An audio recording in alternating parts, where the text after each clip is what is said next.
are back for another amazing episode of The Color of Motion.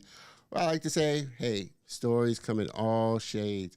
And I highlight people of color and diverse backgrounds in the industry of motion graphics, animation, visual effects, cartoons, and comics.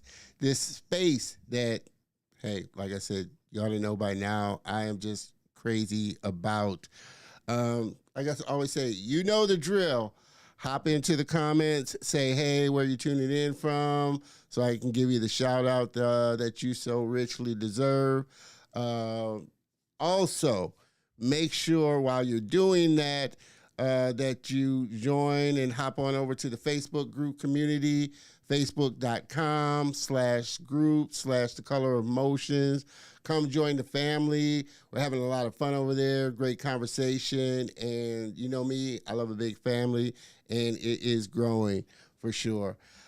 Just want to make sure that I am going live to all my platforms here, because I had a little difficulty last week with LinkedIn for some reason.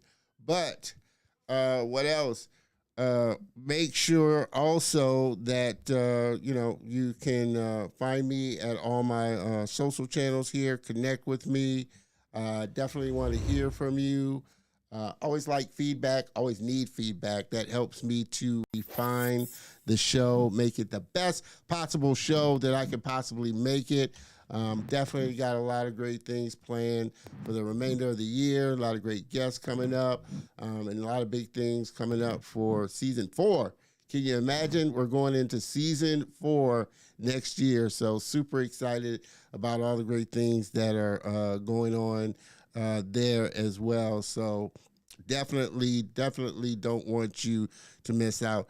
The store is open, so make sure that you also hop on over to the store, pick you up some swag items, colorofmotion.net/swag.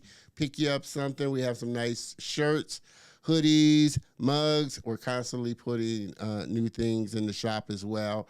So definitely hop on over there and pick you up something. My one request, though, is if you do, make sure you snap a picture of yourself, so like all these great people, we can share it on the show, share it on the social channels, and give you a big shout out. My goal is definitely to see as many people in some Color of Motion swag as possible. So definitely, like I said, colorofmotion.net /swag, and pick you up some good items over there. Also, like I said, we are here each and every week live on YouTube, LinkedIn, the Facebook group, and the website for the show as well. But I always kind of encourage everybody to hop on over to the YouTube channel, get plugged in, subscribe, hit the bell notification, and all that good stuff.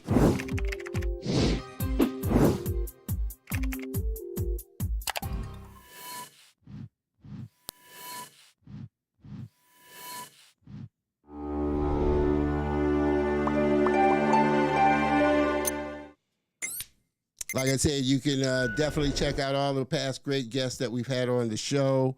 And like I said, I want you to be a part of the community. Comment, subscribe, so you can get notifications of when the show goes live and other content goes up on the channel. Definitely don't want you to miss out there as well. Like I said, I am super excited about this episode. Been looking forward to it for a long time. I know it's going to be a great one for you as well. Very powerful episode as well. I always feel like I'm forgetting something. Also, yes, I am. I want to give a big shout out to today's sponsor for the show. And this is a new one, too. GainsCon Film Festival. Barry Gaines and GainsCon has just launched their Kickstarter. Kind of a prelude to what's going to happen next year, as I will be live streaming from the film festival out in Las Vegas. Like I said, they just launched their Kickstarter to kind of help get things rolling there. But definitely looking forward to next year being out in Las Vegas, live streaming from the film festival. It is a film festival for independent filmmakers in the sci-fi and horror genre, which I love. So it's going to be a fun event. So definitely keep out for more information as things keep rolling along. And definitely we'll let you know about that. So make sure you hop on over to the Kickstarter, support it. It's a great cause. It's nonprofit, so it's a great cause as well.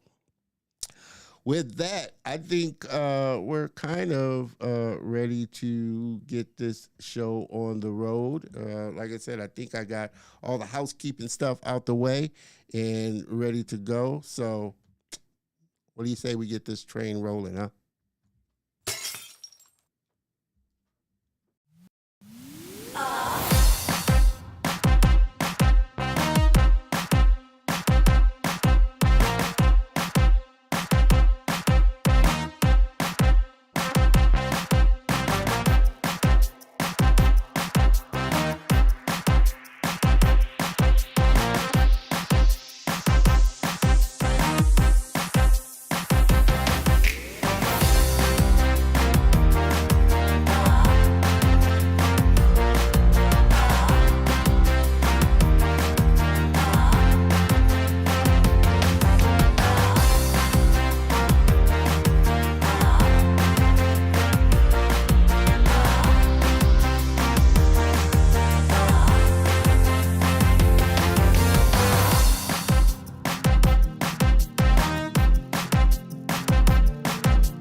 All right, all right, all right. We are back. We are back and ready to get this started off.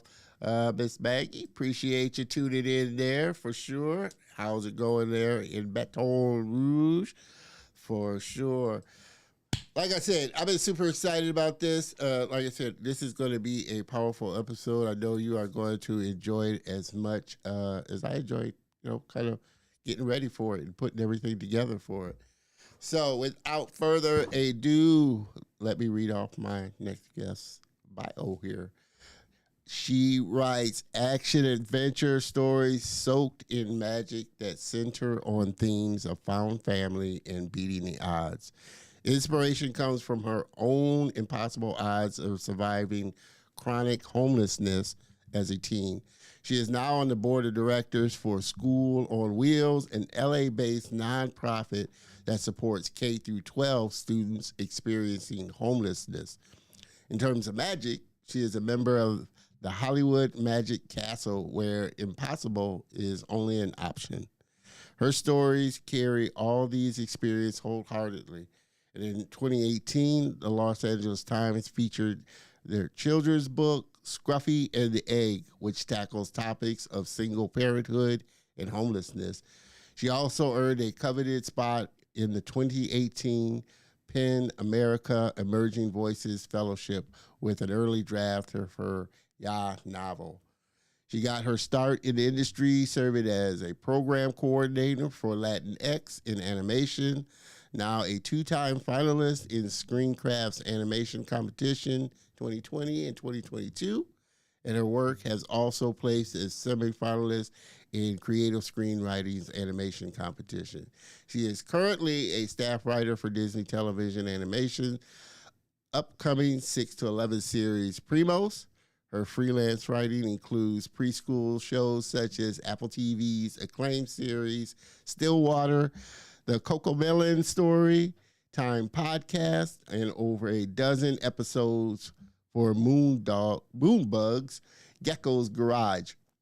Her writing has also appeared in the Los Angeles Review of Books, Soul Rad, LAist, and the Hechinger Report. She's currently co-editing the upcoming Latinx Comics Anthology from Cocinas, I hope I pronounced that right, to Lucha Libre Ringsides, Latino graphic stories of sports, food, and madness, and have been interviewed for the New York Times, NBC News, LA Weekly, LA Opinion. There's a lot of them. KPCC Radio, Unheard LA, and Upworthy. Everybody, please help me welcome my very special friend and guest, Miss Angela Sanchez.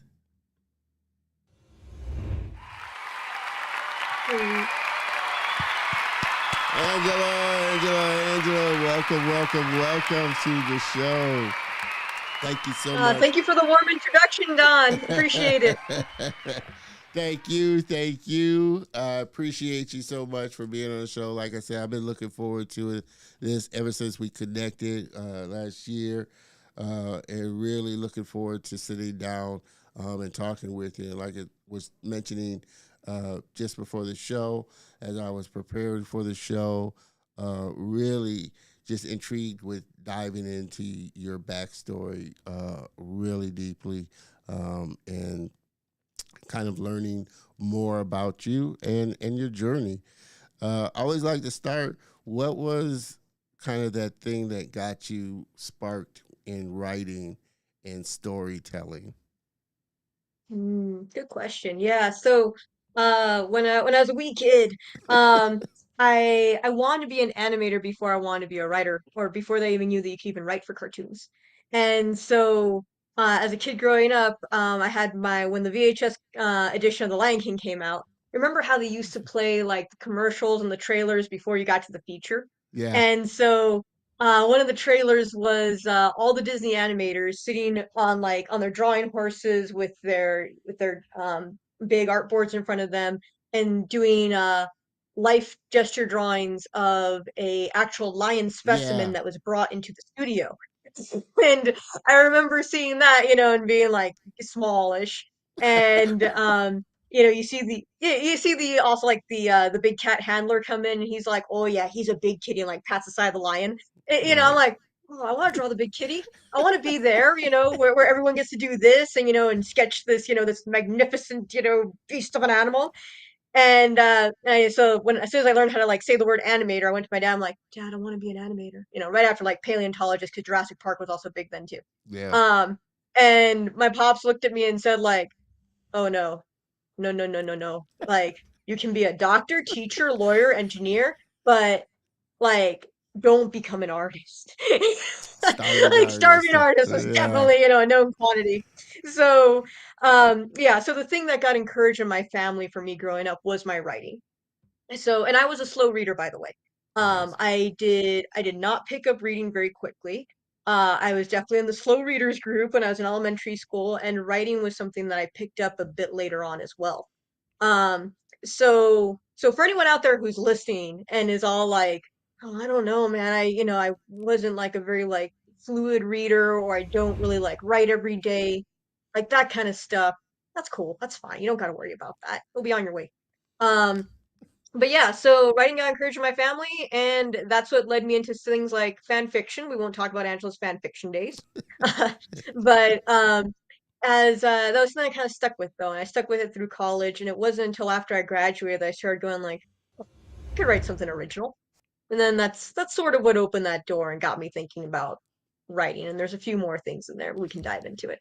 So no other illusion about going into any other profession or going, getting off into anything else. Writing or in animation was kind of your lane that you were always kind of focused in on. No, 100% no on that one. So, I didn't know you could write for animation until I was almost done with college. Oh wow, Um, okay. in So fact, what were yeah, you going to writing college and for? Oh, I want to go into college. I focused in my major was history because UCLA at the time did not offer an education major. They do now. But I was focused on education as a career path. So, as much as I enjoyed writing, writing creatively in my family was seen as a hobby. It's something you did for fun. Writing professionally was like, okay, you can go into law with that. You can go into policy. You can go into something else that's Yeah. a professional line of work. That's not an artistic job. So, yeah, so that's where that came in. I don't know And where art got yeah, a bad rap, but I tell you, art just has a bad rap for people, or at least for older people. I think now most people realize, or especially younger ones realize, okay, there's a possibility of making a career out of it. Um, yeah, assuming a computer doesn't take my job in about 2 years. So, and that's another thing I want to dive into with you about. AI is the big buzz now, and what your thoughts on just AI as it pertains to writing. Obviously, AI is touching a lot of spaces. I've talked to a lot of artists where they're on one side of the fence or another. You know, it's still kind of new, and a lot of things aren't legally wise put in place in a lot of areas. Like I said, people can tend to fall on one, spectrum or another. You love it or hate it, type of thing. Where do you kind of fall as far as, like I said, as it becomes the right? Of course, Chat GPT is big, and I've heard stories of people, just spitting out scripts from just AI type of thing. What are your thoughts?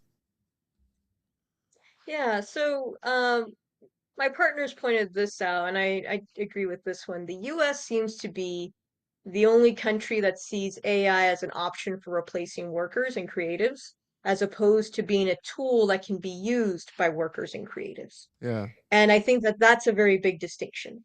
So if you're thinking about using AI to replace someone, to replace a job that should be done by a human, you yeah, know, yeah, and to quote one of the very pithy WGA picket signs that was out there this summer, AI doesn't have childhood trauma you can exploit, you know? And so yes, there's a wealth of human experience that we're choosing to negate when you want a computer system whose mind is a bunch of ones and zeros, yeah, and secondly it's also pulling from existing material that's coming from other people. yeah, That's the sticker for me personally, because it's not as if a computer can think on its own. It will never have an original thought. It has only the thoughts of whatever content is already pre-existing and available. And yeah, so if you're just pulling, like we've also seen in the publishing industry, several authors unwillingly and unknowingly had their books used to train AI. yeah, And yeah, that's terrifying and that's not fair. Um, it We shouldn't be using artificial intelligence to replace or supplant what's an expression of human creativity and thought. Why on earth would you ever have an artificial thing do something that's supposed to be reserved for people? yeah, So, yeah, that's where I am on it. In yeah, terms of someone using it as a personal tool for themselves, where like let's say that I sit here and um I want to have a story with certain components in it, and so for me and my own little system here, it's not drawing from anything on the internet, it's not drawing from anywhere else, it's only the information that I put into it. yeah, And so it's me talking to me, and yeah, it's a system that's able to say, "Ooh, what if you tried this?" And I use it as a tool, much in the way that someone would use a calculator. yeah, yeah, yeah. That makes sense. No, I But totally agree yeah, with you. anyone who just says like, "Oh no, I'm just gonna like generate, an art image and I'm gonna call that mine," and it's pulled from other existing artists' copyrighted work. No, that's not cool. Yeah, yeah, and it's interesting um, that you mentioned, before you answer that people over here in this country feel like it's gonna replace them. I never thought about how other countries may perceive AI as, the thing, whether they're, like I said, worried about it or not. Was that, I mean, the friend that, mentioned that to you, is he from here or is he from another country that was wondering, that was his observation that it's just people over here feel like we're going to get replaced by AI? So my partner's colleague mentioned it to him, and his colleague currently lives in Amsterdam. Okay. Um, Okay. and it seems like that the perspective there is no, we wouldn't use AI to replace people. It's something that should be available to a worker to use, Yeah. as Yeah. opposed to a studio here is going to use it to replace the majority of writers in the writer's room and just have one head writer who uses whatever the bot spits out and then has to fix that. You know, Yeah. like Yeah. yeah, Well, like I said, I agree with it. I don't feel like it's ever gonna take the place of human experience, and that's where great movies, great books, great content comes from is the human experience. And like you were saying, hmm I look at it as a tool to kind of help you or ideate, or like you were saying, have this conversation about your thoughts back and forth and help you refine your individual thoughts, is where it's gonna, you know, really is gonna shine. But it's like I said, it's still so early in here, and it's almost like the Wild West. There's so many mm, people using it for so many different things, for sure. Uh, I know Angela. Another thing we kind of was talking about and bouncing back and forth about before the show. I was telling you as I was prepping and getting prepared for the show, really getting intrigued by your period of homelessness as a teen, yeah, and if you can kind of just elaborate on that time, how you kind of found yourself there, how you kind of moved through that time, and how you kind of came out of that period.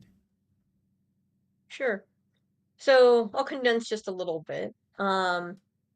The uh, the condensed version is one, my family had struggled with financial instability for a while, and there were a number of reasons for that. When my parents divorced, it did take, and my dad got full custody of me. Um, it did take a toll on our family financially. So it was me and my dad living together. I don't have a very big family. Yeah. And he during the time though that he was also taking care of me, the home, he had stepped out of his field of architecture for a few years, and that was the pivotal moment when that industry made its transition from hand-drawn drawings and then using AutoCAD. And so my dad, who did not have his architecture license but did all the work of one, um, found himself in a position where he was lacking some of the industry's latest skills. Um, a lot of his professional connections had dwindled, and then he was out of work for a long time. And so by the time that I was a junior in high school, right on the cusp of when you're taking all your AP classes and all the jazz, get ready for college and that stuff, we found ourselves staring down the barrel of an eviction notice. And so in November 2007, just right as we felt the first tremors of the recession starting to settle in, um, we were evicted and we didn't know where we were going to go. We didn't know what was going to happen next.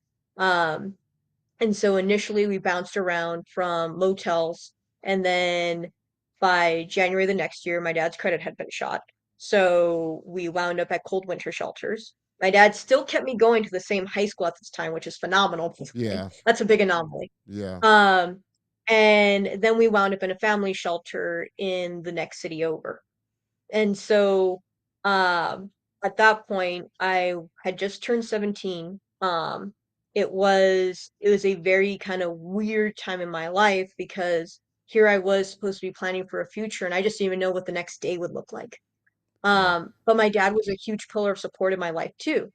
And he just said, do everything to the best of your ability. And look, I know there's a big stigma around homelessness. If you want to tell anyone at school what we're going through, go for it. And if you don't want to, that's okay. And I chose not to. One, yes, the stigma. That was very present. I heard jokes not just that the students made, but that some teachers would make. Yeah, And also, going to school meant I could just focus on that. Didn't got to think about the shelter, didn't got to think about our case manager, didn't got to think about where our next meal would come from. Just got to be a nerd, got to be the yeah, teacher's pet, got to be a million other things except for hashtag homeless kid. yeah, And having that relief in school, I think, gave me some kind of psychological space as well. And again, also, I got to still go to the same high school. Huge anomaly. Big props to my pops for making sure that I could stay there, keep all yeah. my classes, keep all my friends, keep all my extracurricular stuff. Um, and besides our principal, my high school's principal, nobody else knew that we were homeless. And part of that was also a little bit of concern. I didn't know about education policy. I didn't know that there was actually a national policy called the McKinney-Vento Act, which meant that you could continue attending the school in the district in which you had lost your housing, Mm, um, and still continue there even if you had changed school districts. Both my dad and I were concerned yeah, that if folks found out that we were in the next city over, I wouldn't get to keep going to my same school. yeah, And yeah, so lacking this awareness is also a big reason why a lot of people don't talk about homelessness because yeah, you don't know where you're going to seek help and you don't know if talking about it could actually get you in trouble. yeah, yeah. Well, at what point did you make that shift to, I guess, finally reveal or tell people, what you had been going through during that time? Because, like you said, it's tough enough, just the average everyday, student, high school student, the stuff that they have to deal with, but having to deal with that and then tell your friends is definitely a big thing, which I can understand why you don't tell it. Like I said, we kind of tend to keep our the stuff that's going on at home kind of close to us. Like I said, I kind of went through the same thing when my mom and dad split and the trouble they were having back and forth type of thing. You don't really like sharing it with a lot of people. But Mhm. at what point did you feel confident enough and comfortable enough to share that um, with people outside of just the principal that knew? Yeah. Um, one, I couldn't invite any friends over after school for reasons. So there's that. Yeah, But yeah, I would say like a couple of things kind of led into it. One, when my dad and I got evicted, like just kind of trying to process all that was a lot. And so we started out with telling a story. And so for my dad and all of his stuff about like don't be an artist, uh, um, he nonetheless said like, okay, well, think of it like we're on an adventure, and we had a stray neighborhood dog that would walk around. yeah, He said, think of it kind of like the way the Scruffy dog is. That's what we call the dog. And I said, like the Scruffy dog, and he goes, yeah, yeah, like I'm a Scruffy dog, and you're the egg. I'm like, what? Well, you got like a big beak, and you like to eat a lot. I'm like, what the heck is this? So we started making up this story, right? And it was a story about a stray dog and a half-hatched egg that it would snoot around with its nose, yeah, and their quest for like family and a home. And then that became the picture books I would later do called yeah, where's the camera here? yeah, yeah, Scruffy and the Egg. And yeah, there's the egg. Um and so but that was and these books came years later, but that was a story that we told ourselves in order to give us a bit of levity. yeah, And so that broke down some the touchiness of the subject. It gave us, a little bit of catharsis. yeah, So, if we didn't know where our next meal would come from, Scruffy and the Egg were looking for scraps. yeah, If Scruffy was getting chased down by the dog catcher, we were having a heck of a time with our lousy case manager. yeah, So that was a way that we kind of like sublimated all the stuff that we were going through. Now, as terms of like when I started to feel comfortable telling other people, eventually I became a high school senior yeah, and I started writing my college application essays and I needed someone to review them. So some of the first people I went to were my high school counselors and then also my AP English teacher. And Um, he like I remember Mr. Brogdon looked at me after class one day and said like, "You're going through a lot right now, and you're still performing very well in this class." I'm like, "Yeah, I know." And yeah, and, it's like, yeah, your class gives me a break, even though it was like my 8 a.m. class, and sometimes I fall asleep a little bit in it, but but like and it wasn't because the class was boring, it was literally because I was tired, and the Yeah, shelter had worse like policies for letting students stay up to work. Different story. But yes, that's when I started to actually tell a few more people. And I would yeah, let them know about like, hey, look at um I need you to proofread this, or I would like, revisions on this. And I wasn't like I was very reticent to be all like, let me share my story with you. It was very yeah, much yeah, more like fix the essay, thank you, and we won't talk about this again. yeah, Like yeah, I was that kind of like closeted student. Um, and but it was kind of nice. But at the same time, I didn't want to be treated like quote unquote the homeless kid yeah, because I wanted to feel normal in my school space. So I yeah, didn't want my teachers to, pity me. I wanted them to be understanding, but I didn't want them to make a thing of it. yeah, And I think there's a very careful distinction between those two spaces of yes, being cognizant of my situation, but then also seeing me as still like a whole and complete person. And that's one of the things we often lack in our society, where poverty yeah, and specifically homelessness is so stigmatized. We yeah, still say the in front of homeless in a lot of situations. Like you'll see it in news articles, the homeless, blah, blah, blah. Like you wouldn't say the in front of any other population of people. It's just, it yeah, sounds wrong, man. you yeah, know? Um, but we still say that in the US. yeah, And it very much kind of follows um the similar line of persons with disabilities. Um, that is something that has been an effort that is, getting more traction, becoming more mainstream. We don't say the disabled or we don't say disabled people. You say yeah, persons with disabilities or people with disabilities, much yeah, in the way you might say someone experiencing homelessness instead of the homeless. yeah, yeah. And it's interesting. And kudos, like I said, a big shout out to your dad for keeping it kind of all together because that definitely,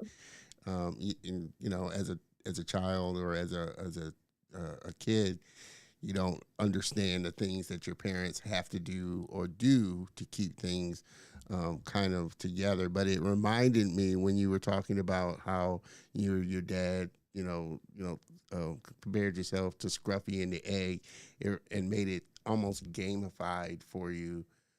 Yeah, Um, there you go. it reminded me. I don't know if you ever saw The Pursuit of Happiness. Yeah, we When they were my dad sleeping and I in the did see that in train. theaters when it came out. Yeah, when they were sleeping in the train station, and the dad made it like they were, like I said, on an adventure, looking at dinosaurs and this and that. Um, Hmm. it's very, like I said, it's a very, very powerful thing. How do you feel like? Obviously, you've been able to channel all of that into stories and the things that you're doing. But how do you pull kind of the inspirations for a lot of the things that you're doing now, a lot of the stories that you're writing now from that time and that period, and how is it kind of shaped when you sit down to write something? Yeah, yeah. And it is kind of funny because um as practical as my dad was, he was always a storyteller as well. And so we would bounce Scruff and the Egg back and forth. We would talk about other stories, or like other imaginings and things like that. And so I would say like in terms of how does this experience like contextualize, what I do, it touches a lot of things and a lot of stories that I think about. Yeah, Um, I would say the most general way is it's affected my storytelling in terms of the types of stories that I tell. So, um Scruffing the Egg, you could say like that's it's a sad story. It's about two characters and they're wandering around, they're homeless, blah blah blah. It's like, yeah, but it's also funny. Like the things that like kids ask me about like about this egg here, the most common question I get at a school visit is, how does the egg see? It doesn't have eyes. I'm like, it does. Okay, kid, and they go like, okay, that makes sense. I'm like, it has echolocation, skip. And they go, okay, great, got it. So like, it's, I think if anything, Scruffing the Egg is a story that was a very first kind of like training ground for me to think about how do you tell a weighty story? How do you tell a heavy subject with a bit of levity? Because what I do see occasionally pop up is that folks want to tell some big sad epic, and it's gonna be sad the entire time. And it's Yeah, like, well, wait, you got to make them laugh too. You got to make them laugh because one, laughter is a release of tension. Okay, it lets you get out, kind of like the jitters and stuff like that. yeah, And then two, when you have little pops of color, when you have little moments of brightness, that helps us appreciate the drama a little bit more, that helps us appreciate the heavier emotions. yeah, And yeah, so that's kind of like where Scruffy and the Egg is. It is actually a relatively lighthearted story, but we can understand that there's a heavier subject in the background because of that. So other yeah, stories that I like to tell oftentimes will deal with heavier subject matter. It definitely came up in some of the episodes that I've written for Primos. But we make sure that's like, okay, we can make this into a joke. We can have fun with this. You yeah, never want to take yourself too seriously, yeah, because then when you do bring up the serious stuff, that's when we're listening and we're paying attention. yeah, yeah, for sure. Um, how has well, let me ask this first because you said you were going for history in school. Yeah. Did you get any? Is all your writing kind of experiential writing and things that you've learned along the way, or did you take like formal education and training in writing and putting a story together? Did you go to like Yeah. a school after that to, like I said, get the framework of how to write a story and put it together? Good questions. So to kind of just put a little bow on the origin story there. So my father and I were homeless for my last years of high school. And in April 2009 is when I had gotten all of my acceptance letters. I made the decision to go to UCLA. We had just gotten our housing voucher and we secured housing in the neighborhood that I live in now, Okay. Highland Park. Yeah. And so um my my dad and I were fortunate, extremely fortunate, to be able to have that coincide. And so um I had applied to 4 Cal States and 4 UC, so all public California universities, Yeah. because 4 was the maximum you could apply to for free, and or get a fee waiver for. Wow. And so UCLA was when I had my fingers, toes, and eyes crossed for, and so I got into there, and again, doctor, teacher, lawyer, engineer. And so I was a history major and I stuck with it. And I had minors in English and education. Education was not a major yet, but I figured that's a track I want to go down. At the very least, I could imagine a career as being like a teacher, working my way up administrivia, and then eventually becoming a district superintendent. That was at least the kind of like, that was a path that I was thinking about. Animation? Oh, no. um, and that's just not to say I wasn't thinking about like art or animation or things like that. When my dad and I were at the family shelter, one of the best Christmas presents I ever got was gifted from a volunteer, and all of us all the kids at the shelter. My dad and I called it the pound, like a dog pound, but just to keep with the metaphor. But all the Yeah. kids there, we got to write out like Christmas wish list items, and I remember like looking at it was called at the time Animation Studio like 2.0 or something like that. Yeah. Yeah. And it was like a clip art kind of like Flash sort of program to make your own basic animations. And I was like, oh, that'd be so cool. And like someone actually answered my request, and I was like, oh my god, like, and $50 just seemed like so much. So someone gifted me this program. It was an anonymous donor, and they also gave me a set of charcoal pencils and also a sketch pad, and like nice like weighted paper too. Yeah. And so like that for me was just, oh my gosh, someone was so thoughtful. And again, seeing the whole person, seeing that my goals, aspirations, interests outside of my given financial situation. Yeah. And Wow. so, yeah, so that's not to say that, my thoughts about animation art had completely fallen by the wayside, but, you know, finally getting any money, I was going to be the primary breadwinner. So, yeah, I need a Yeah. job right out of college. So, went to UCLA for grad and undergrad. I got into a teacher education program out of undergrad. Realized that I wanted to go into higher ed instead of K-12 education. I changed programs. You're not supposed to do that in grad school. I changed programs over to student affairs. I got my master's in student affairs, and I was hired into a job in philanthropy right out of graduate school. So, um, I went kind of like boom, boom, boom into a full-time professional job that paid decently and worked in downtown LA.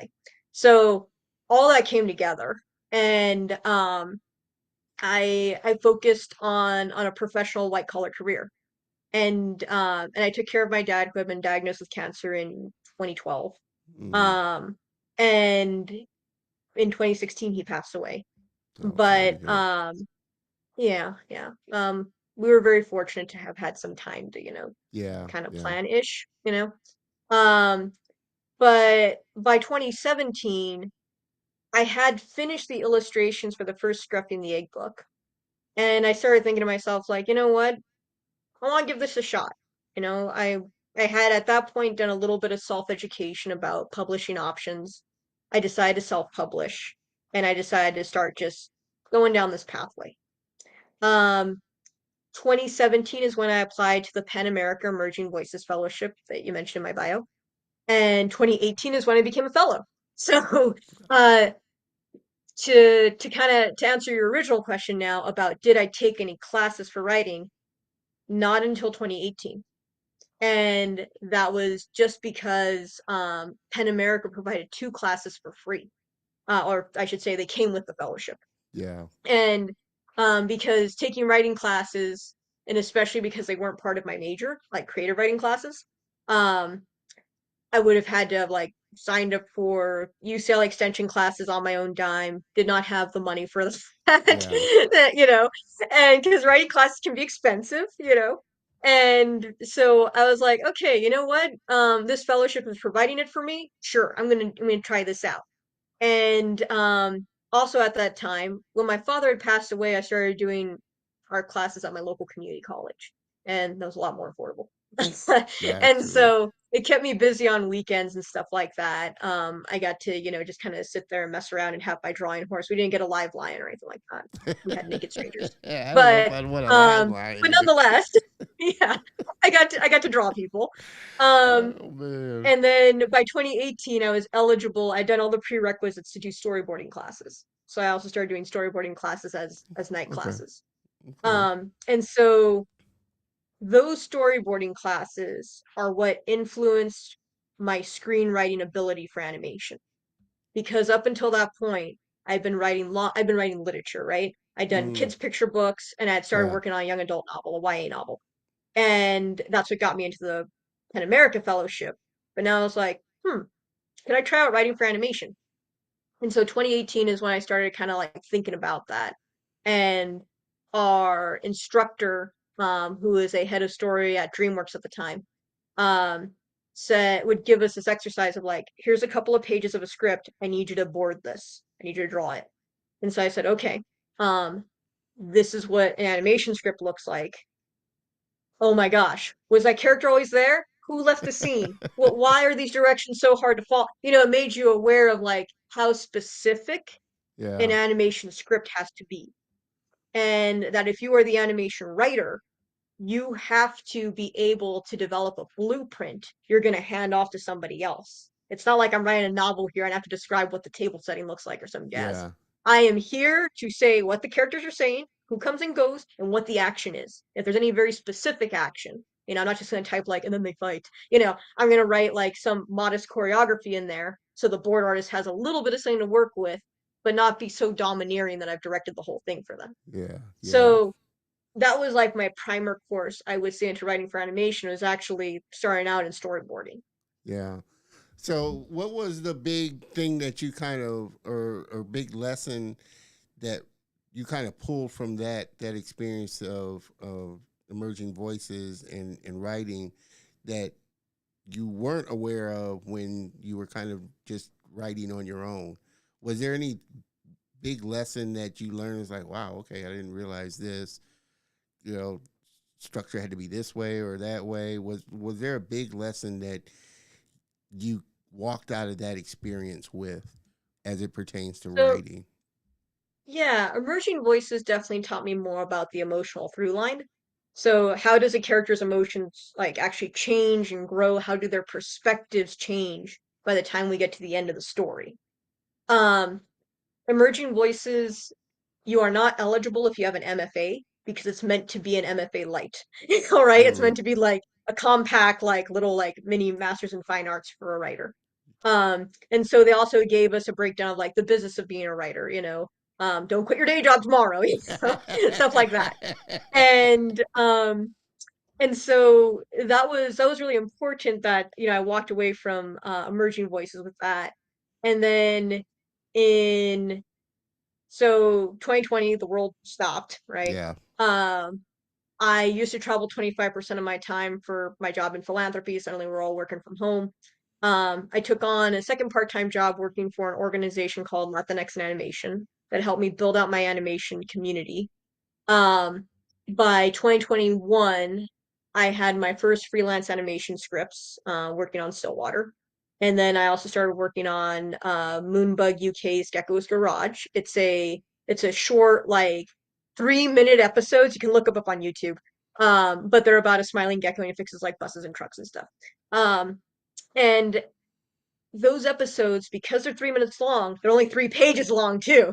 So animation, writing for animation actually also informed my novel writing. So it's sort of okay, actually it's sort of like they each fed into each other. yeah, It was very circuitous.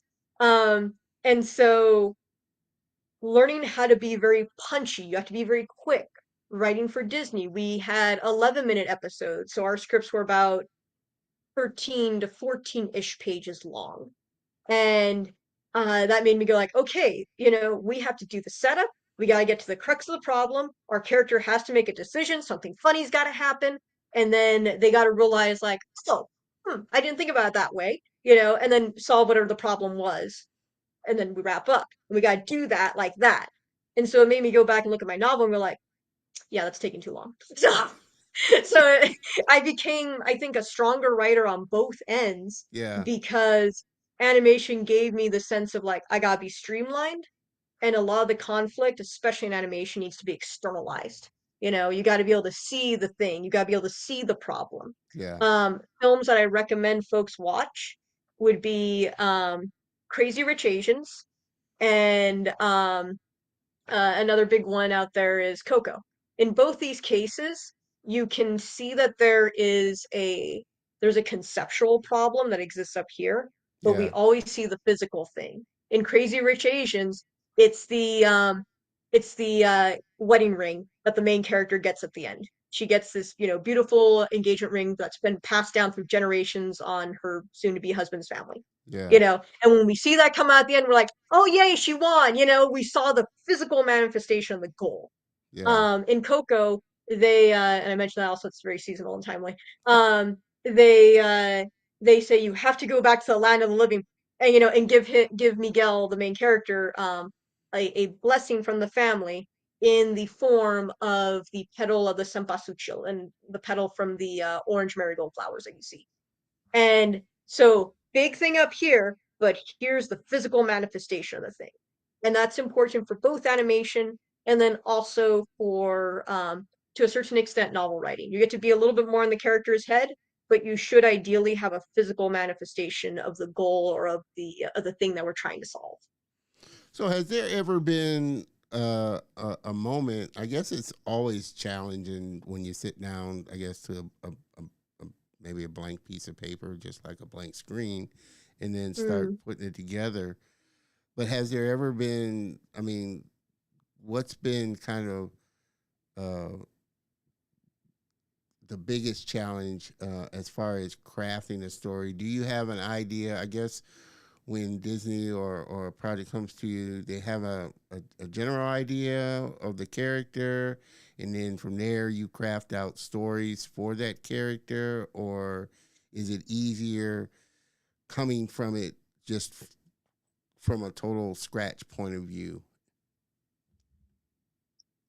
And you mean in working for an animation studio as Yeah, opposed to well, working for just myself? in writing in general, I guess, in a sense. Um, like I said, I'm not a writer, so and I'm always finding it fascinating how you kind of lay out the dialogue, but Hmm. yet still keep the story in mind in what you're trying to tell in the things that the characters are saying. So when you Mm-hmm. sit down to write, are you sitting down thinking of one, you got the problem or the like you said the over well, I don't know if it's you start from the overarching goal or you start from the very end and then work backwards when crafting a story. But when you sit down to write, are you consciously thinking about the situations that the characters are going through to kind of justify that end or get to that end goal of what the end story is about? Yeah, yeah. Okay, okay, okay.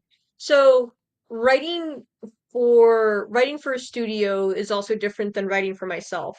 Um, one pays me, but writing for a studio, um, when you're staffed, I just recently rolled off my staff writing position.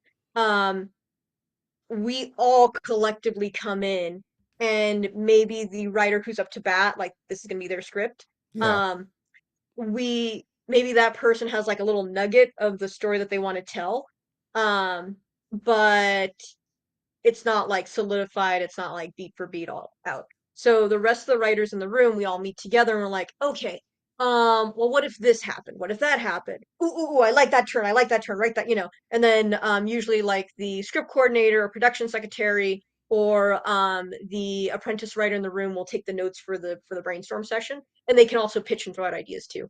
Um, and eventually by maybe one or two sessions of this we'll have beaten out what the beats of the story are.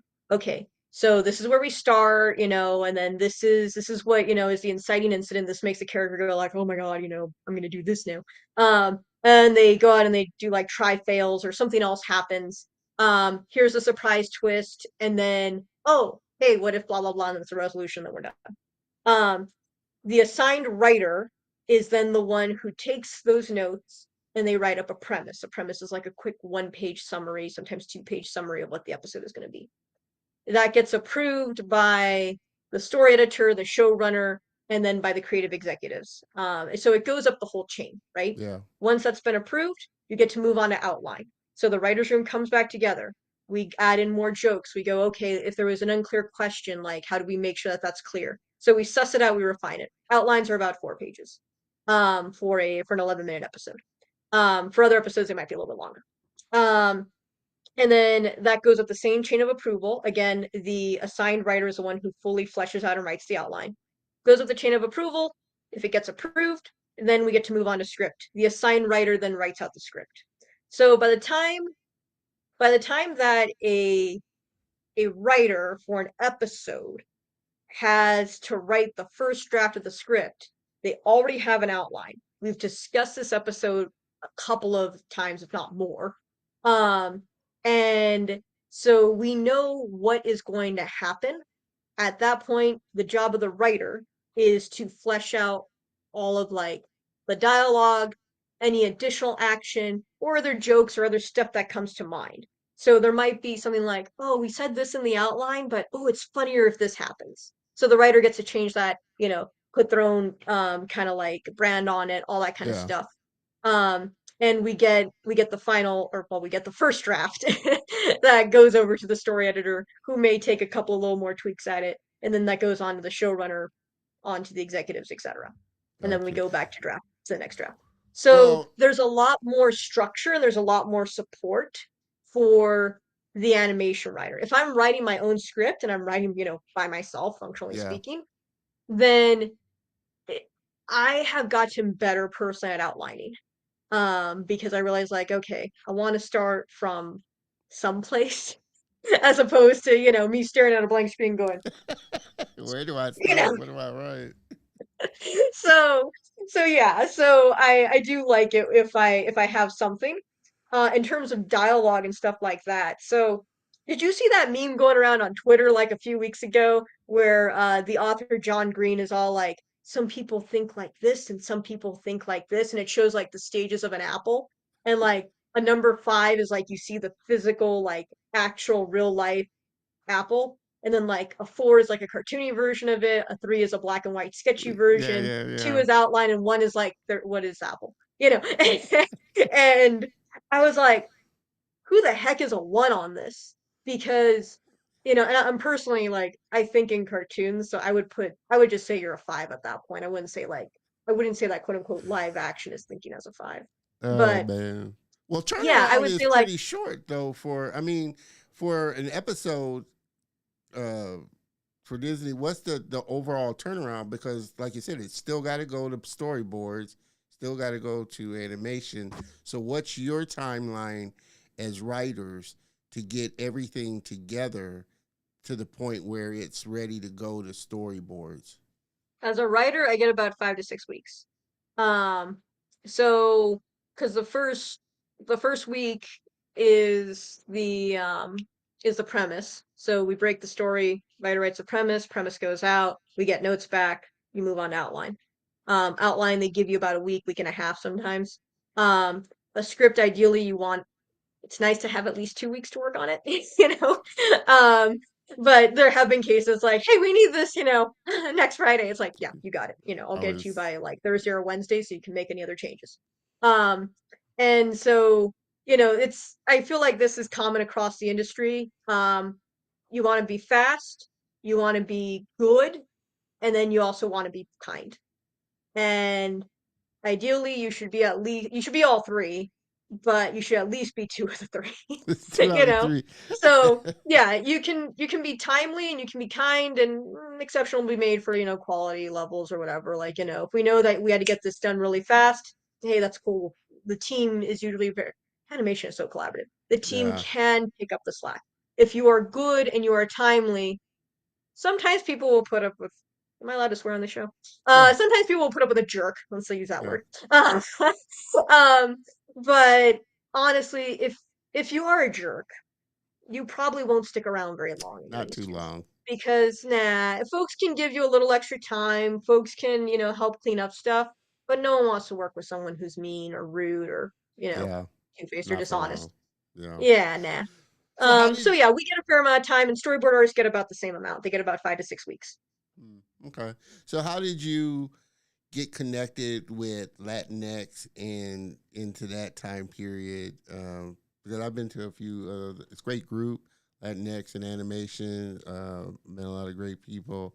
Actually, met Jeanette Lara and Alicia Estrada through there. Mm-hmm. So definitely a great group. So how did you come to Latinx, and what was your experience, and what did you kind of come out of? Well, you're sure you're still a part of Latinx, but what was kind of the big thing that really energized you about that group, and being a part of that? Yeah, so my partner, he, it's funny, we met on the day that he had an interview for an internship with Man of Action Studios. And that's how I first actually learned about writing for animation. Because he says, Adam is his name. Adam goes, yeah, so I had this, he doesn't actually talk like this. But I got this interview for an internship with Man of Action Studios. They did a Big Hero 6 and Ben 10. And I'm like, oh, animation, do you draw? And he's like, no, I write. And I'm like, what? People write for animation? Like people just don't like draw an episode and then it shows up on my TV in like, 4 or 6 months. And a totally unrealistic timeline, by the way, for anyone who's listening. But and so that's when I realized like, oh, you can write for animation. Wow. Um Adam is not Latino. But he went into his MBA program, and then came out of it the same year that I got into the Pan America Emerging Voices Fellowship. And um, someone else in his program had mentioned Latinx animation. Adam said, "So I'm going to go to this event hosted by an organization. It's kind of new. It's called Latinx in Animation. Do you want to come?" I'm like, "Why are you going and why am I not?" Move. So move, Bonito. So yeah, so I that's how I wound up actually very first getting introduced to the group. It was through my white boyfriend. Oh And man. yeah, funny. But yeah, so we went to this one mixer, and then Adam's like, "They were my friends first." So uh yeah. But that's how I started, getting to meet the folks of Latinx animation. And it's, that's the fun part about animation. It's a very warm community. Like Yeah. everyone just wants to make cartoons, man. Want to tell a good story, want to be funny, and want to be artistic, and it's cool. And so Latinx animation, or our initials are LXIA, and so the abbreviation is pronounced as Lexia. So if you hear me saying Lexia, Yeah. I'm not talking about a person. um, but that's how I first got involved with Lexia, and it was going from uh, from being a participant and like occasional volunteer to then the pandemic happens. Everyone moves everything online, which made the animation industry a lot more accessible because suddenly I don't gotta awkwardly like take a day off of work or leave the office, in the middle of the day to like take a meeting or attend a panel or whatever else. Yeah. Um, I could take a Zoom meeting and people were more open to being approached online.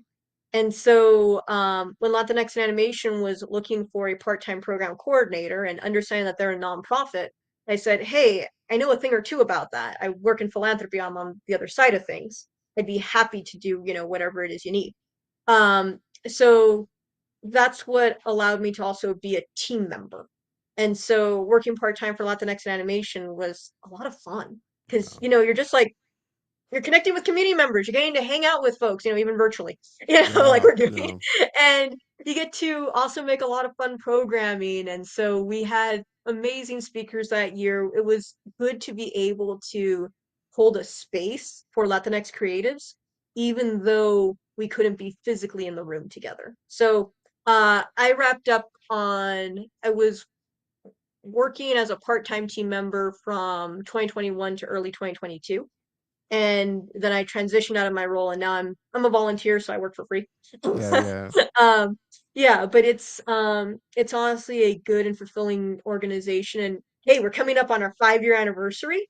And Yes. if you happen to be in LA and you want to invite anyone, or anyone who's watching is also in Los Angeles and wants to come out, we're having our 5-year anniversary birthday bash, my mouthful, at the Montalban Theater on the evening of Sunday, October 22nd. Yeah. So that's sure to be a lot of fun. Don will send you all the details if you want to Please join or do. put it out Yeah. there. That'd be great. Well, I mean, Mm. obviously they came together for a reason, and Latinx came together for a reason as far as really kind of building the Latinx community, Mhm. creators, and it's obviously made a big impact. Do you feel like there's still so much more to do and so much um, more room to grow as far as animation, as it pertains to not only Latinx but just diversity as a whole? Yes, I mean there's a whole bunch more that can be growing. Someone to follow is Dr. Ana Cristina Ramon. Look her up on Twitter or X or Twixter, whatever we're calling it now. It's X. It's And X also now. and also Instagram. Because she's the fellow underneath the Latino Institute, which is the parent organization of Latinx in animation. And Dr. Ramon publishes the Hollywood Diversity Report, and it specifically talks about the representation of people of color, as well as specifically Latinx writers, directors, and actors in entertainment, Mm. and entertainment at large, not just animation. Yeah. Um, and over the past, I think it's year and a half or so, we've seen a decrease of Latinx representation. Um, and so it's like, wow, you had this sea change, this incline that was happening for a little bit, and then it's like, what happened? And I think there's just such a wealth of opportunities to tell so many stories, Yeah. and we don't. We have a very fine focus of what we get to see. And Yeah. one thing I remember chatting with this conversation actually started a few years ago when I was traveling for my old job.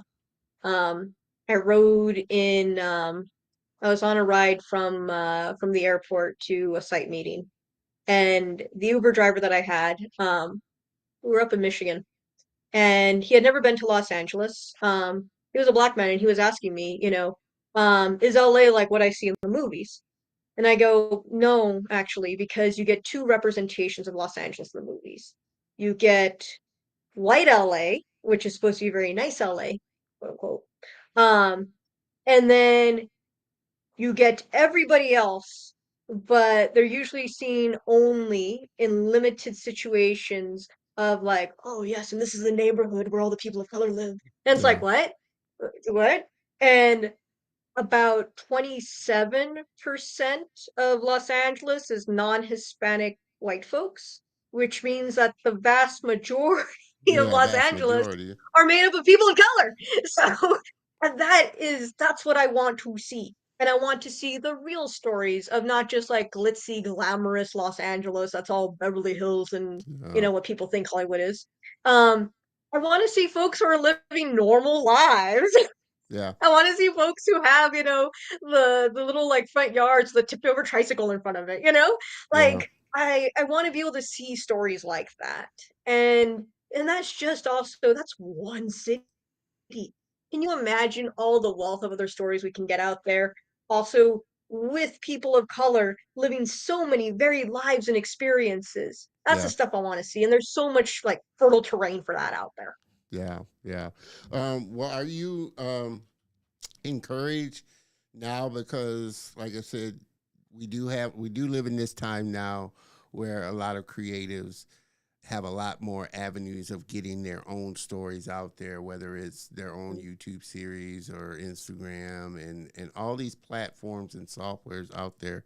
Are you, even though there's a decline in, say, the more established kind of jobs and positions, are you encouraged with seeing independent creators still get their content out there and still tell their stories the way they want their stories to be told?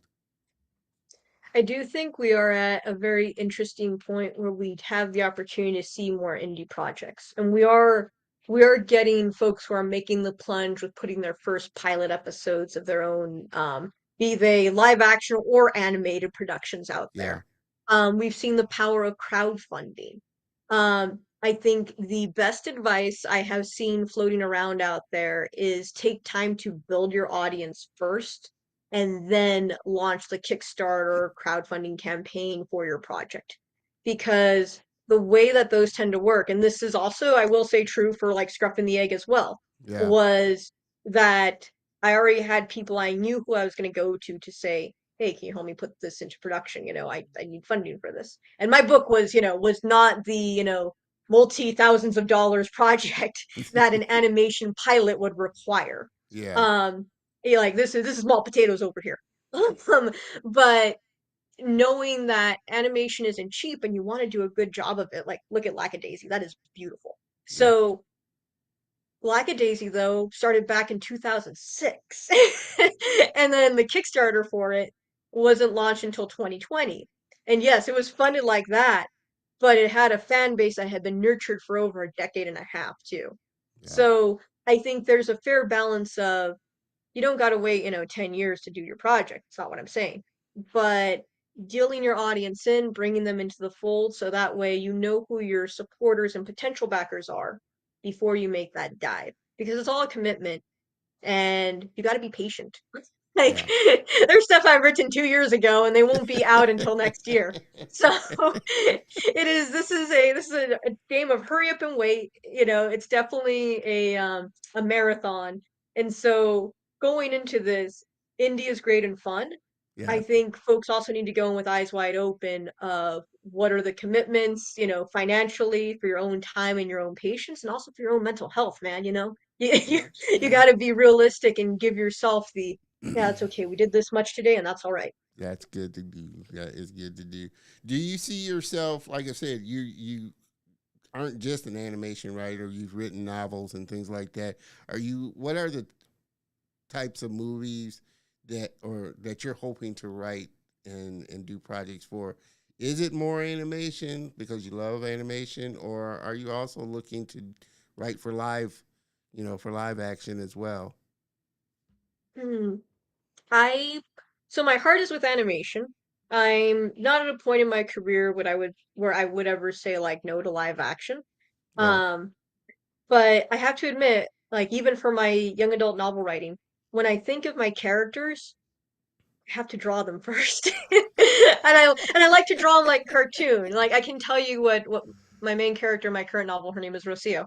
yeah, And I know what she looks like. I know the roundness of her face. I know that she's about, like this tallish yeah, and, yeah, and very curvy.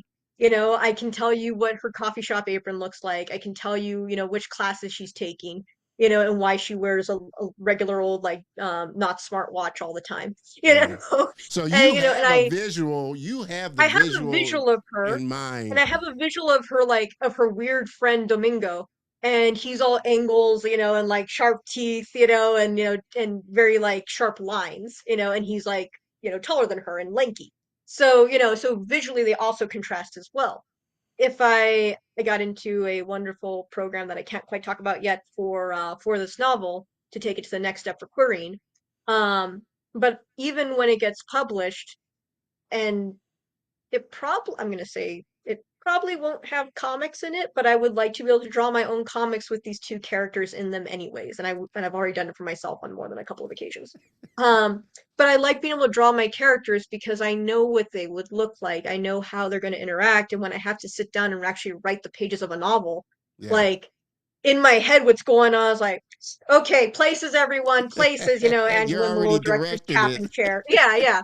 So like, so for me, I hope to stay in animation because that just seems to be the way that my brain visualizes things. It's a lot Yeah, easier for me to visualize um, cartoony characters, quote unquote.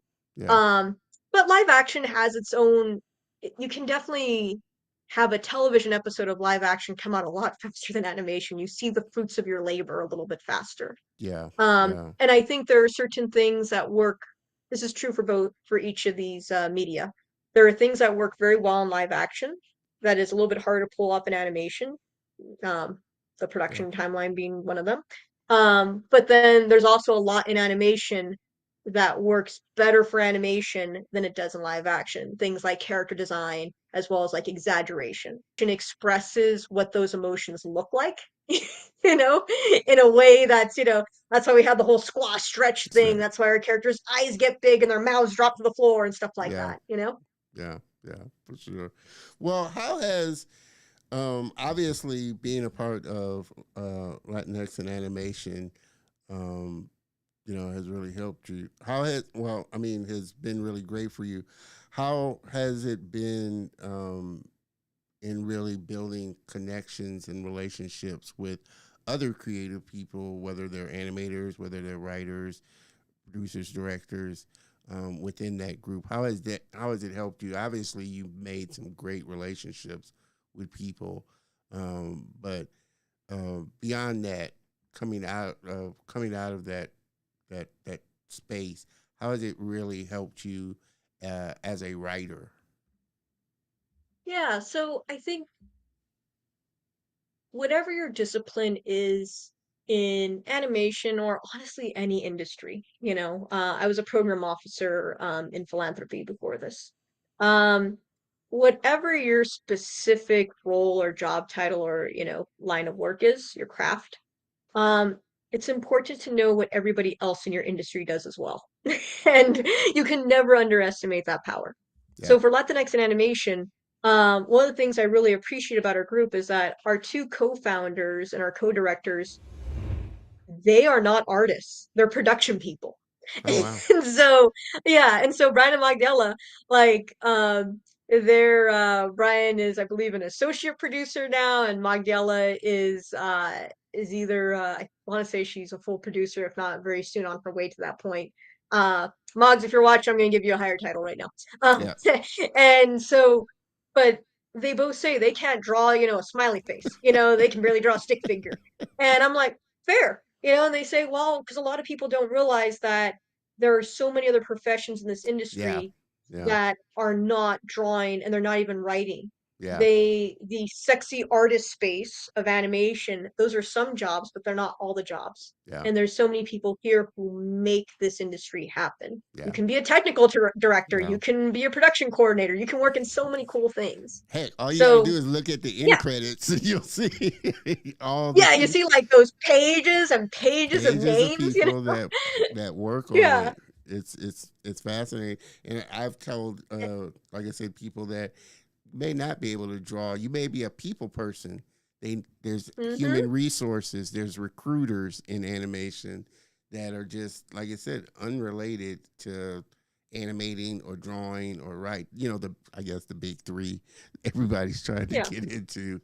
It takes a lot to put something like that together. That, like I said, most people just aren't readily readily see it or readily know about and feel like, oh, I have to draw or I have to animate or I have to write.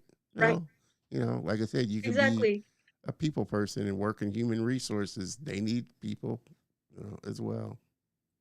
Yeah, the other thing I like about Latinx animation is that we're part of a collective of other advocacy and identity focused orgs. So that includes organizations like Rise Up Animation, Sign Animation, which their community is focused on folks who are hard of hearing or also deaf, Yeah, and also women in animation, Black and animated, um, and Asians in animation, Asian queens. And let me see here. I feel like there is another org, and I'm trying to think. Like, did I cover everyone? well, Um, across all but those groups, do you feel like there's a there's a lot. theme Yeah. that and that was what I I sat in a couple of Latinx webinars and stuff. Um, Mm. but it occurred to me that, do you feel like there's an overall theme that we all share? There's an overall uh, thing of not being represented well that every group shares across the platform, and should, and you would think, make it a lot more easier for us to come together as, like you said, a collective. Yeah, I think, well, one, the all the groups that Exceptional Minds, there we are. All the groups that are present as part of this collective and participate in it, um, they all represent or come from marginalized identities. And having a marginalized identity means that, one, you're not part of the dominant mainstream. Your story tends to be seen as like, oh yes, that's a bonus, and like, or your identity becomes a personality of the one character. Or at least that's, very recently how it used to be. Yeah, And so I think in having these organizations together, there is a strong desire, to quote Latinx Animation's own mission statement, to tell stories that are told for us and by us. And so we want to see ourselves represented both in front of and also behind the camera. yeah, I was very fortunate on Primos to be part of a writer's room that was predominantly Mexican American from Southern California. And the writers who did not have those identities had immigrant backgrounds, which also is a huge portion of knowledge that informs some of the stories that we tell as well. yeah, And those writers' identities included being Venezuelan and being from the Philippines. So, all collectively, when you have several perspectives who are able to shed light on a given identity, that lets you get into more nuance and it lets you move away from stereotype and caricature to getting into some of the finer aspects and details of that. And when you have advocacy orgs who are pushing for this, it's not a matter of like, we don't want people running outside of their lane.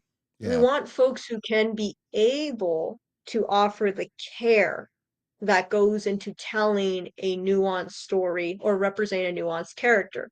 And that's not to say the entire plot of any story, feature, or series needs to be about the identity of that character, but having the specificity and knowing how someone reacts because their identity is informed by XYZ factors, that's what makes a story feel real. That's what makes it feel grounded.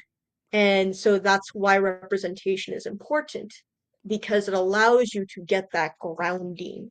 And so having a story that draws on real aspects and real lived experiences, that's why it's important to have those writers' voices in the room, or those artist voices in the room, or also on your production team and Yeah. folks, especially for a collaborative crew where folks can jump in and say, "Hey, I noticed this. Can we adjust blah blah blah?"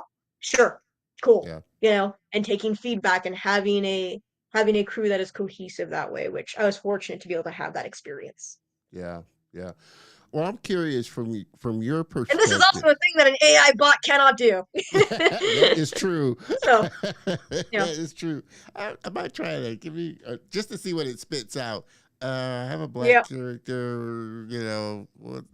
This kind of conversation, what it spits out. But I'm curious from your point of view, from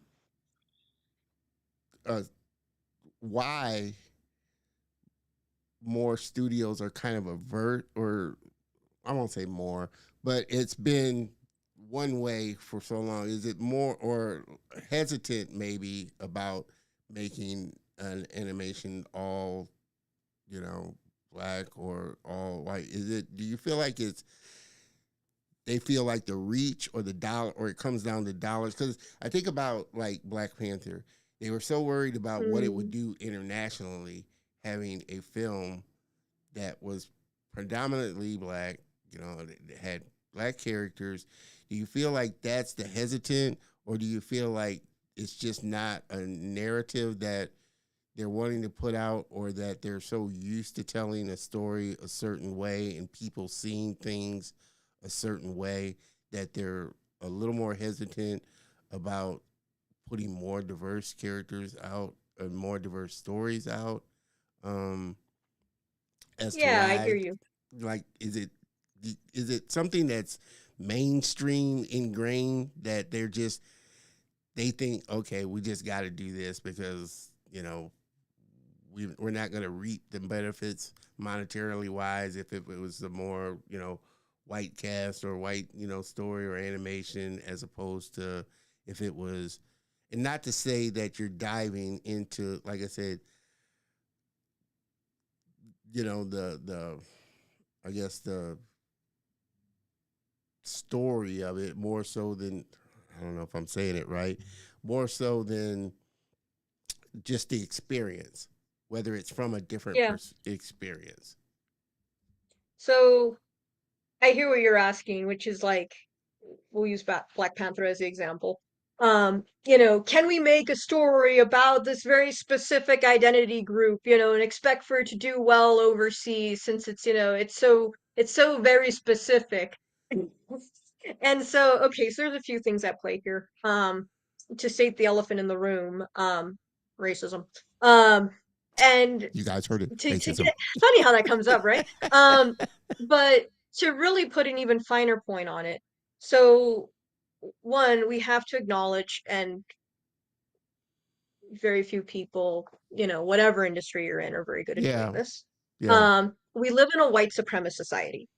And so what that means is that being racially white entitles you to certain spaces, and I'm going to say privilege. And before anyone freaks out, privilege isn't the thing that you were handed. Privilege is the thing you did not have to deal with. yeah, And so the thing is that for a very long time in the US's history, the narrative of being white, cisgender, heterosexual, and male is the narrative, right? And it's just there. We see it in figures from Superman to Batman, you yeah, know, yeah, to honestly even, more recent I'll just, pick on I love Dexter's Laboratory, but still yeah, straight white young male, okay? And yeah, you know, and there's nothing inherently wrong with any of these stories or their characters, you know? Bruce Wayne is a billionaire who saves everybody. Okay, so um, but at the end of the day, these narratives are seen as universal. And so when a Black Panther comes up, suddenly Black Panther has a race. White people have a race too, Yeah. but we don't see it. If we say, oh, which way is the ethnic foods aisle? Suddenly I'm not talking about quote unquote normal food. I'm talking about the aisle with Yeah. the tapatio and the salsas and Yeah. also the In, frozen jarred kimchi over international. here in the corner. Yeah. They have Yeah, their international aisle. yeah, exactly. So, well, now it's called international because Yeah. nicer, but Now it's called yeah. So, international. not to mention tapatio's been here for ages. But anyway, um, but so when we get a Black Panther coming out, suddenly that's now seen as being more niche because suddenly Black Panther has a race. And and isn't that just one person's story? This isn't a universal story. Who's gotten to be universal? Yeah. We've gotten to have cishet white men be universal. And so compound that. So here's the next layer. The next layer is in the US, marketing is typically then seen as making a very broad play. So we got to suddenly now appeal to lots of people. And a story can't just be very specific, it's got to have mass appeal. And so if we now don't have the universal story, i.e., our character is a Black man from a fictionalized superhero nation, Wakanda, Yeah. is this universal enough? Does this have enough appeal instead of our typical universal hero? And so that's where that worry comes from. That's where that apprehensiveness comes from. And bear in mind, I'm going to say this up front. It's not that folks who work in marketing are making this, big uh intentionally, like, "Oh, I'm going to be racist and I don't want to do the Black Man show." No, Yeah. that's not what's even on the table here. It's just something that's always been the norm. We've usually had a white male hero. So will this new feature do as well? That's a factor that enters into play now. And so the counter argument to this that I would propose is we know that when you get more specific with the story, we know that when you are more grounded with the story, that's when you can tell an authentic story. That's when you can tell a story that's real because it's rooted in something. And this can apply to the space of talking about race and cultural stories and things that are rooted specifically in a given group, right? This can also be talking about things like that are what we might call a quote unquote universal human experience, Yeah. but grief, okay? That's something that I write about. When my dad passed away, whew, that was a life experience, right? Yeah. Um, and so my first novel is about dealing with grief, but it's rooted in some of the specifics about that. What does it mean when a close family member who was the person cheering you in your corner dies Yeah. versus that's very different from when like a spouse dies, knock on wood, not wishing that on anybody out there. Yeah. And so bringing this now back to the Black Panther story, when we get into something that is specific, that is rooted in a specific identity, and now we're able to draw on certain things and we're able to say how this maps onto this, what are the issues we're going to talk about, what is Killmonger's perspective, stuff like that. When we get into those spaces, now we have something that's grounded. Now we can talk about the authenticity that comes with specificity. And that is where good story lies. That's where you got that richness, right? Yeah. And I think that that's where collectively we need to shift, our perspective in this industry for how we market and how we promote certain shows and stories. It's Yeah. not that this is the X show. It's not that this is a show about XYZ identity. It is that this is a show where this and this happens. It's set in this place, and these are the people who are dealing with it. And if you allow shows to be specific and to be nuanced, that is when you suddenly get to now unearth those universal themes, because that's what other people begin to see and go like, I connect with that.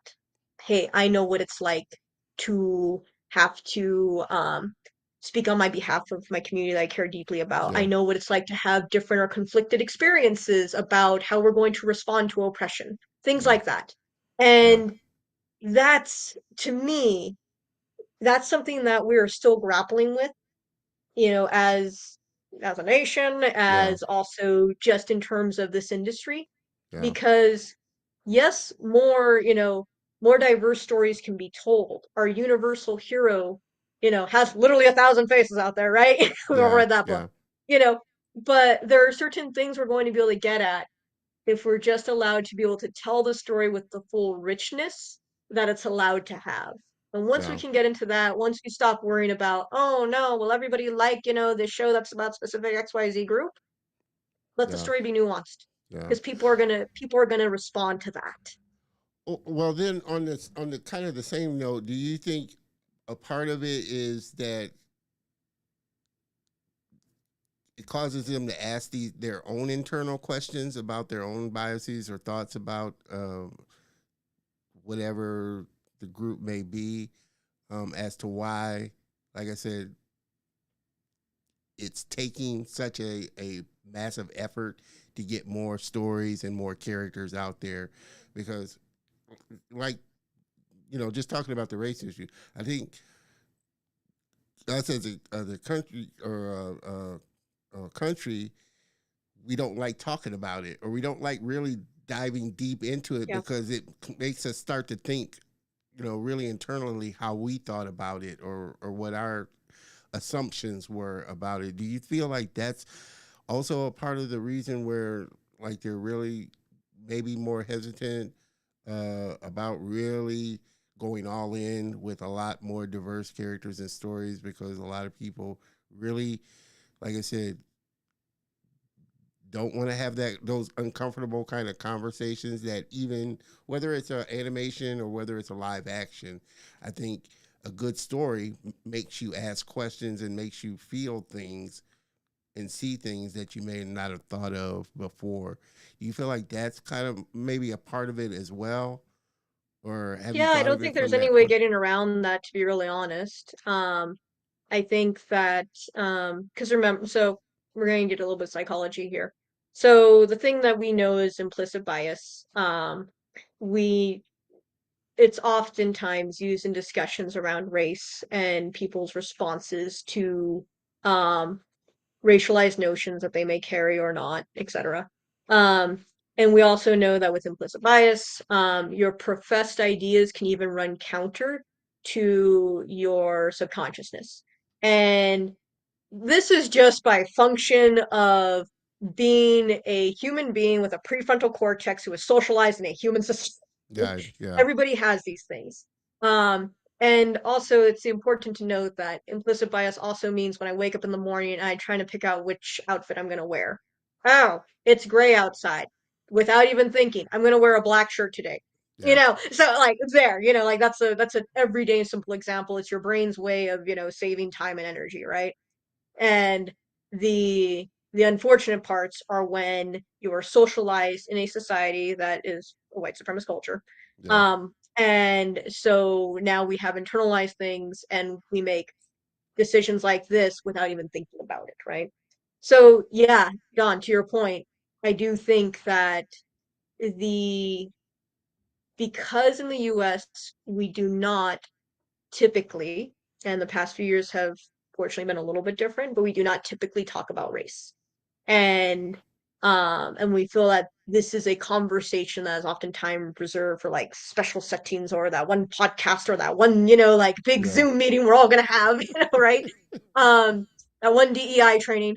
Um, yeah, and so when it enters into a space of, hey, I want to tell this story, will people respond to this, yeah, and with that, yeah, sometimes some of the part of that hesitancy, whether or not the person who is in that position of gatekeeping is aware of it, um part of that hesitancy may come from, I don't know a whole bunch about this story. Do we have to tell a story with XYZ in XYZ setting Yeah. versus I know a lot about like, like European knights in medieval times. Why can't Yeah. we just tell the story there? Why can't we set the story in Renaissance Italy? I know a thing or two about that.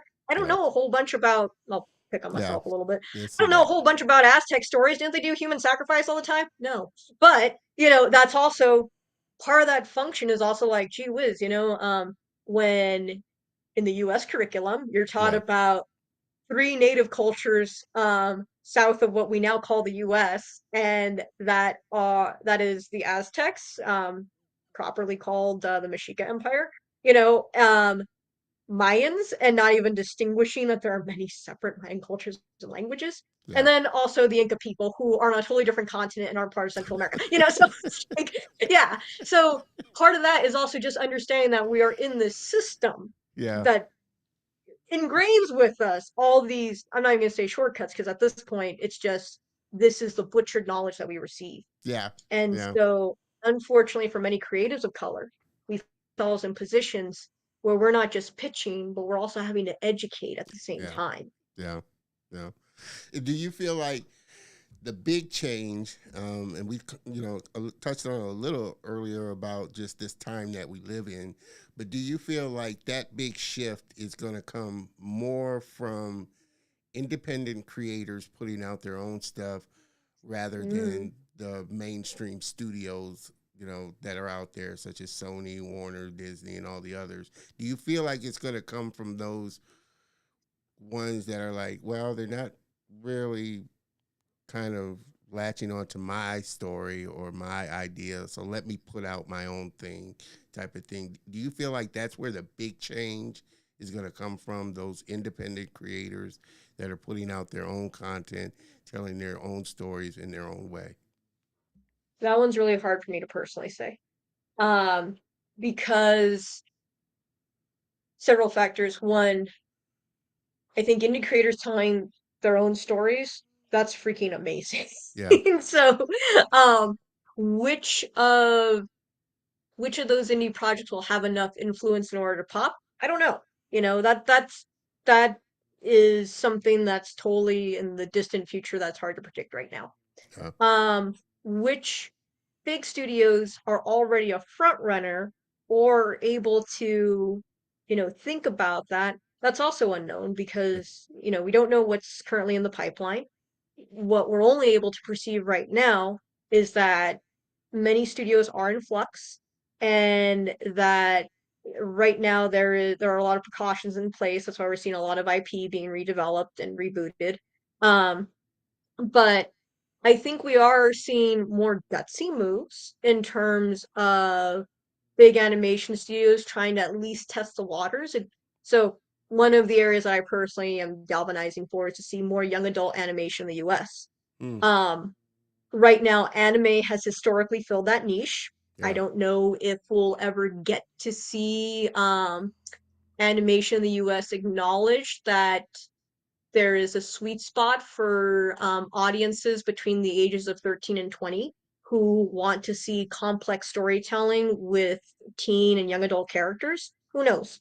Um, what we have seen is a success of the Spider-Verse franchise. So both Into the Spider-Verse and Across the Spider-Verse have done amazingly well. Yeah. Those feature teen characters.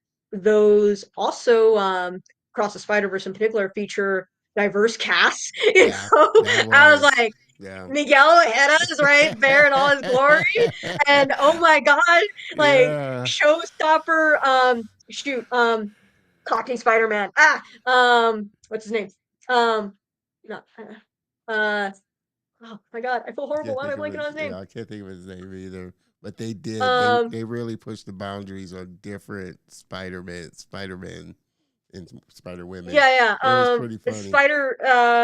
Spider Punk, is, what? I feel horrible. Why am I blanking on him? Hobie. There we go. Hobie Brown. Yeah.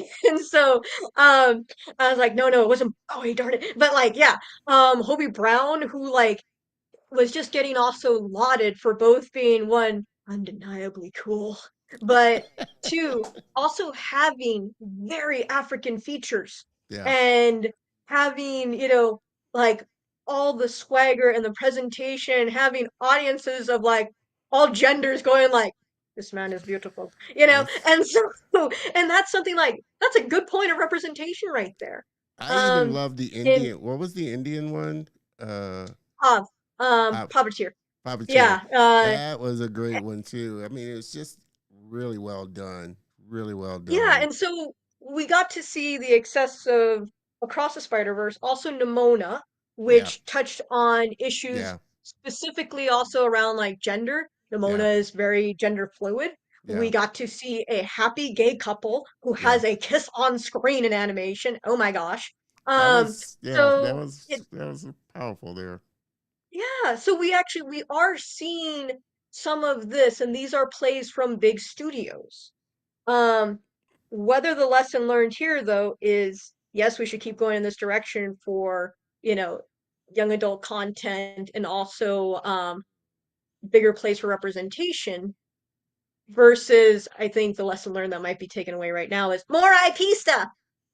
We're gonna see. We're gonna see. Okay. I'm trying to stay very optimistic, but Yeah. it is refreshing and encouraging that when a big studio does do this, and this isn't to downplay indie folks by any Yeah. means, Yeah. indie Yeah. people doing your Yeah. thing, but when you do see a big studio start to do this, that is a good indicator of also sea change, because when some studios start to do this and they start to see success, it's like kids looking at each other's papers in a classroom, right? What are they doing? What are they? Yeah. Oh, Yeah. oh, am I missing? Do I gotta be doing that too? Yeah.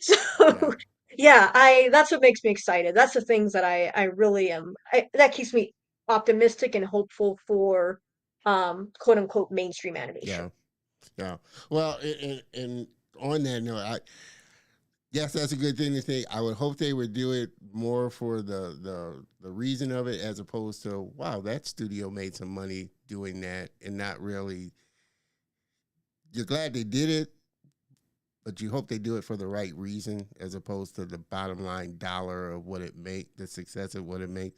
I get it; it's a business. They're there to make It is a money, business. you Mm. know. And I am extremely excited about what some of the studios are doing and the content they're putting out. Heck, Disney just put out Kazazi Moto not too long ago.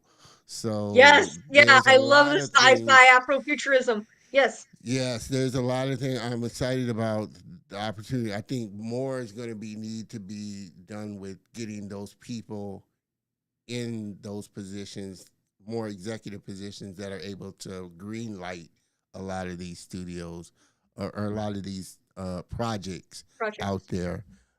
So that's what I'm hoping to see more of in these bigger studios, getting more people of color in these positions to green light a lot of stuff and really get behind these stories, because there are so many, and just in the vast few, which is a small little drop doing this show. Mm. I met a lot of creators creating some amazing stuff, um, and just waiting for the chance to get their content out there. And I'm excited about the things that I'm seeing, and I'm hoping more studios really do start to step up and really give a lot of these creators the opportunity to tell different kind of stories in a different way. Like I said, I grew up on Disney. I grew up on Warner Brothers. I was more a Warner Brothers slapstick kind of fan than a Disney fan, but I Fair. still appreciate. I still love Disney. Who doesn't love Disney? Um, but it's a different feeling when you can see characters that look like you in an animated, in a movie, or in a animated, in anything creative. That's just, people want to kind of see some kind of, you know something that they can kind of connect with, other Mm. than the kind of story level of the situations that they're going through.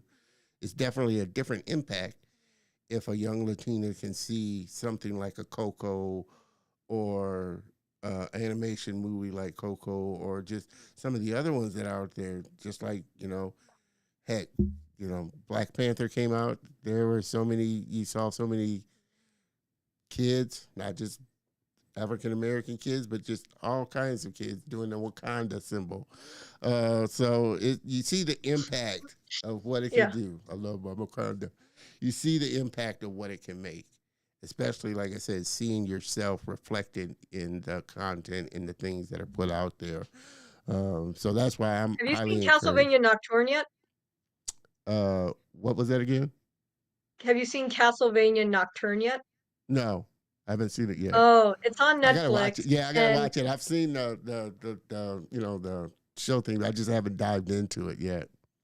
take a look when you can because it's being lauded for this is how you animate people of color and this is how you do lighting for darker skin tones. Hmm. And I'm like, yes, this is exactly because bear in mind, like Castlevania, it's about Yeah, vampires. It takes yeah, place yeah, at night yeah, most of the time.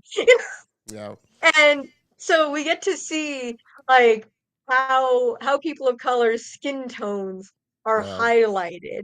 yeah, It's when you do lighting correctly, and then you get to see. I love following Black Nerd Problems on Instagram.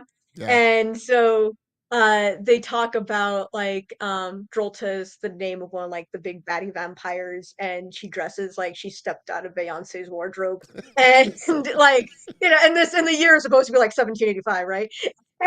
Yeah, And but like there's been like some posts on their channel and also Black Girl Nerd saying like, yes, she is for the gothy girls out there, and like she has these like long witchy claws and stuff like that. that And is then also always. in addition, yeah, and in addition to black vampires as well, we've also gotten to see a Mexica, or as they say on the show, an Aztec vampire. Yeah, And another reviewer, an anime reviewer, her name is Kate Sanchez. She pointed out, I love the way that they handled Olrox's facial features.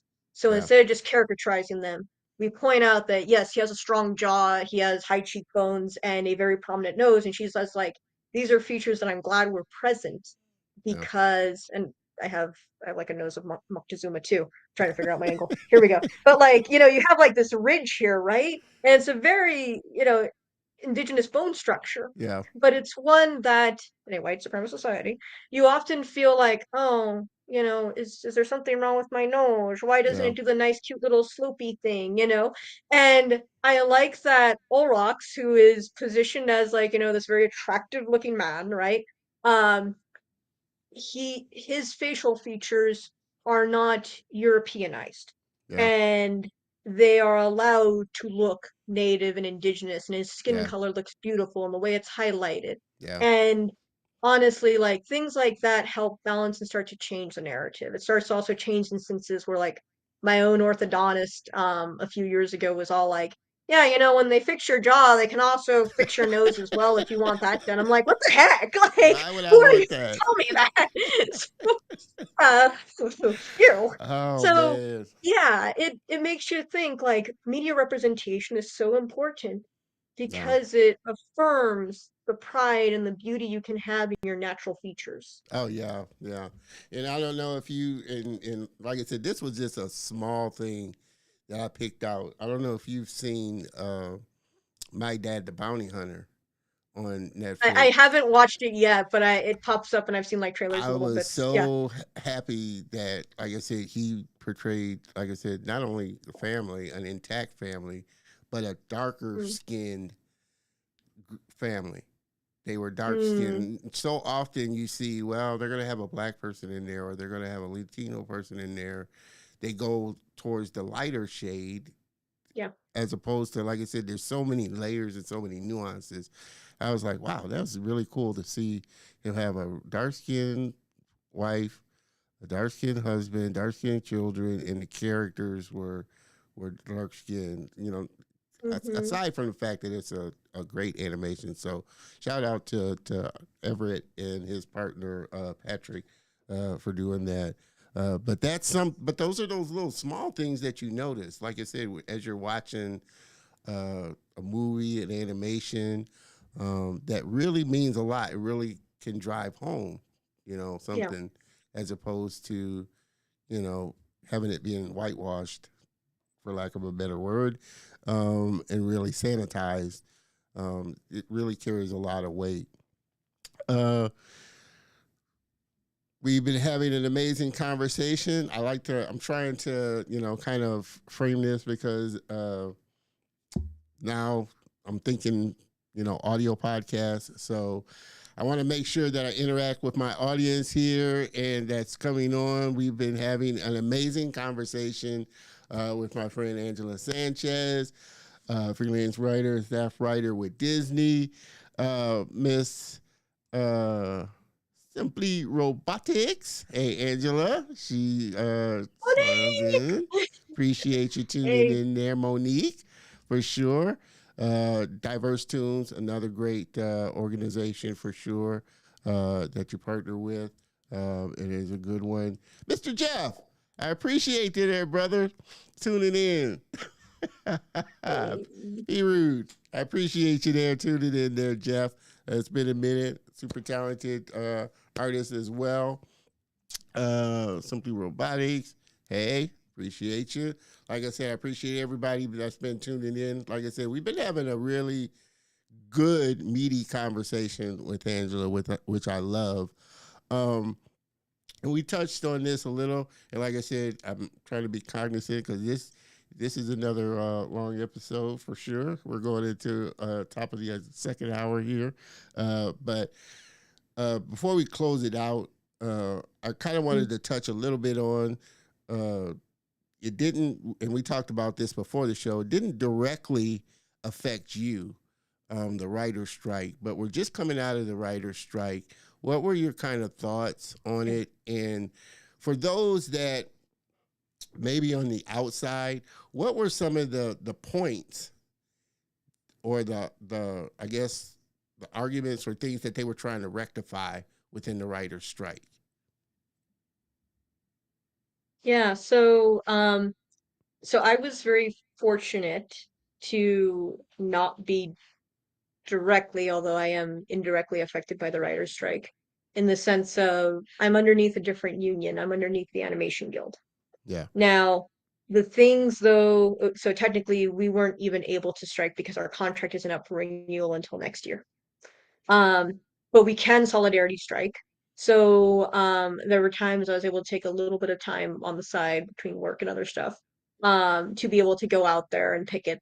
Um, the important thing to note, though, about the WGA strike and the still ongoing SAG-AFTRA strike is that for the WGA, many of the things that they were striking and fighting for do have implications for writers across, across the you know, board. all unions and tiers of membership. So whether you're pre-WGA and tag animation writer, or just even thinking about writing for animation in the entertainment industry at any point, um, what the WGA was fighting for were also ways to continue to make the industry sustainable as opposed to a side hustle or a gig. The industry has been, for writers, has been increasingly gigified since the 2008 strike, to be really honest.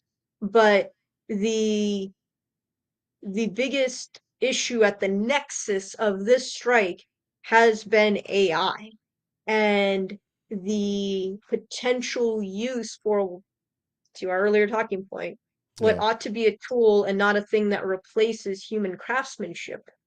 Um, the idea that this could potentially be a tool that is then exploited or used to replace writers. And yeah, so one of the key items that the WGA was fighting for were staffing room minimums and making sure to say if you have this many episodes of a season, you need to employ this many writers and then tiering it up from there. So if you have 12 episodes, you need X amount of writers. You have 15 or 20 for the season, you need a higher amount. And this makes sure that we can continue to keep the industry sustainable as a place that actually employs creatives and continues to employ, not just a finite number of a handful of professional writers.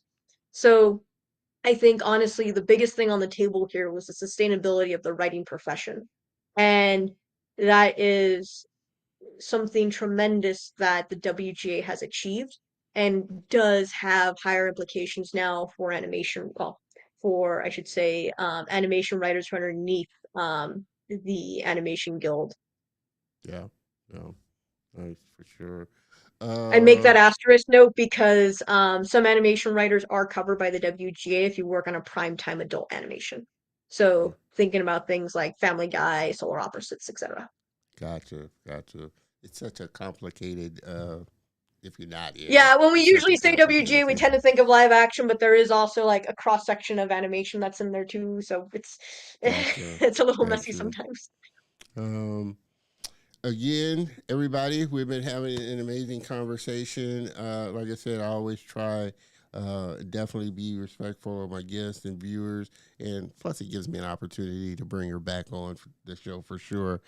Uh, but I do want to kind of close it out with what advice would you give to somebody that's looking to get into writing, specifically animation writing? Are there qualities that they need to have or should have? What would you say to somebody that's like, Angela, I'd like to do what you do. How Yeah, would I go about it? I would say that one, writing skills are good to develop, and having a strong sense of story. That's that's key. But I would say the best skill to probably develop um will be, you don't have to be able to draw. You should be able to think visually. And so the exercises that our instructor would give us in my storyboarding classes were things like, okay, here's a script, be able to board it. And by storyboard, you don't gotta draw like some great, like fancy fine art piece here or anything like that. Draw stick figures and see where you think they should be and where you think they should walk out of frame or what you think they should be doing. Another exercise we used to do was just like, actually we watched the first 1 minute of Black Panther. And our instructor said like really quickly, as the movie plays, just sketch out like literally stick figures, give me a quick, like run through of all the shots that you see. And when you start paying attention to shot selection, that's when you start realizing like, oh, this is how this action sequence goes into this story point. Um, Doing these visual exercises will only make your writing better. They feed into each other. And so by that extent, I would also say make friends with board artists, make friends with artists who work in animation, and ask them, what are things that gets on your nerves that you see in our script? Because I'm so serious because when when I was writing for Brimo's full time, I was able to go and talk to, it's different being full time versus being freelance on Yeah, another show, where I don't get to see board artists. Um, but at least when we were all in the office, I could walk over to the board artist queue and be all like, "Hey, Silver, hey Ainsley, what'd you like about this, or what could I do next time?" Or it's like, "Oh yeah, like I like this scene, or do more of that," or like, "Ooh, leave me space to make up a joke here," because you remember it's a partnership. yeah, It's yeah, always a partnership between the writer and the artist. yeah. Or I would talk to my directors. It's like, "Hey, David, do you want me to give you more detail here?" No, no, no, no, don't overdirect me. Okay, cool. Jen, do you want me to? Yes, give me more detail. So I'm like, okay, cool. So remember, your coworkers also have different needs.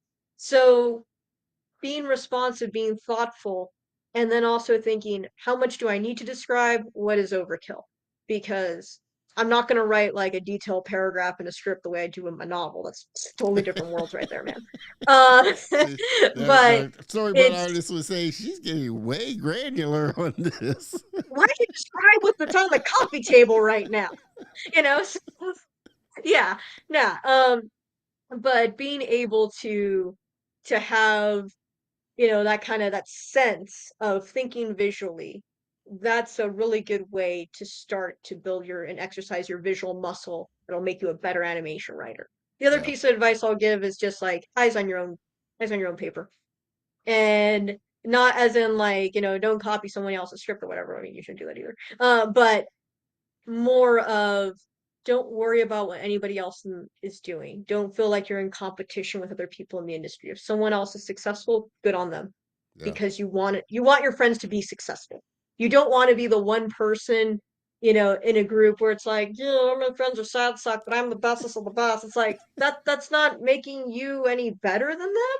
yeah, Like, you should always be hanging out with folks who you feel are better than you, in different regards, and that's not to say like, oh yes, everybody else is da, da, da. It's like, no, no, no. It's okay if you feel that they're better writers. It's okay if you feel that they're better artists, if they're smarter than you, whatever. Like, you should be able to not harbor envy or resentment Yeah. as other people continue to build their careers. Yeah. Because there's always something that you have the ability to learn from, and everyone is on their own different journey. I Yeah. think that that's something that sometimes folks, this is for true for any industry, sometimes we get caught up in career envy. And that seeps at your own creativity. Yeah. You don't need that. Just focus on your own lane, focus on the stuff you like doing. Things are going to come out of that. Yeah. Yeah. And I got to drop a bomb. Yeah. You guys know I have to drop a bomb on that because, like I said, that's a big one there, for sure. Uh, Angela, this has been probably one of the better shows of late. I love all my shows, but was a real meaty conversation that I love having. Really deep, thoughtful conversation that I love having. Um, so thankful that you came on to the show and really shared not only your kind of journey, but your kind of thoughts on just the industry and what you're doing. So I can't thank you enough, Angela, for being a part of the show. Everybody, please make sure that you connect with Angela. You can find her on Twitter. She is on Twitter. Check out her Instagram for sure. Also, check out Latinx in Animation. It's a great, great group. Like I said, definitely, I'm looking to try and get the two founders on the show for sure. So, Angela, if you can put in a little shout out, that would be great. Yeah. Because I've been trying to get them on for a while. Uh, but it is a great organization that is definitely making big strides for Latinas in the industry. We definitely need more diversity in this industry because there are so many stories to tell, so many characters to show, and that's part of what this show is about, is to really highlight the diverse creators that are out there doing some amazing, amazing things. So make sure that you get connected with her. All this information will be on the show notes on the YouTube channel. So make sure you hop on over there and grab that for sure. Um, Again, Angela, like I said, I cannot thank you enough for one, for being my friend and connecting with me in the first place, and two, for being a part of the Color of Motion family and really adding such flavor and value. Don't you feel like she should be a voiceover artist as well? Oh, thank you. I'm pretty sure. I'm pretty. You can make some really good character voices. So I No. would think. Or was it just me that thought that? I don't know. It might have just been me, but like I said, I think you have a good flavor for that as well. You're just an awesome storyteller. Cannot wait to have you back on the show and grace us with your presence there. And I'm always watching the success that you're having and will be in the future for sure. If you could hang out in the green room for just a minute while I close out the show, I would appreciate it, Angela. For sure. Oh, quick also shout out. I will be co-presenting at Lightbox Expo for anyone who's going to be attending. Yes, I saw that. With Yes, my friend and colleague Angela Ensminger. We'll yes, be on a panel on Sunday. yes. Light box, and we will be put. I will be putting that in the show notes as well. I did see that post. Uh, but yeah, if you could hang out for just a second while I close out the show, I'd appreciate it. But everybody, please help me. Like I said, thank my guest again for coming on and making it such an amazing, amazing show. Thanks, Angela. Hang out for just a second while I close this out.